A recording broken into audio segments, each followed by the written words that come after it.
દરેક ગ્રહોનું જીવનમાં અને વ્યવહારમાં આપણા સંસારિક જીવનમાં એક એને પ્લેસમેન્ટ આપવામાં આવ્યું છે. જેવી રીતે સૂર્ય એટલે આપણા પિતા છે, ચંદ્ર એટલે માતા છે, મંગળ એટલે આપણા નાના ભાઈ બહેન છે, બુધ એટલે આપણા બેન છે, ફોઈ છે, માસી છે, આ બુધ ગણાય છે.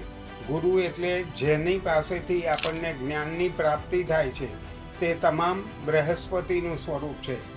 આપણા પતિ કે પત્ની હોય તો તે શુક્રને આભારી છે.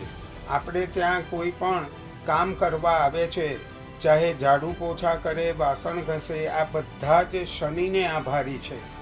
ત્યાર પછી જે આપણે ત્યાં આગળ પાછળનું આપણું મકાન ખૂબ જ સુંદર રાખે છે અને તમામ પ્રકારનો કચરો એકઠો કરી અને યોગ્ય સ્થાને તેને નાખી દે છે, તે રાહુને આભારી છે.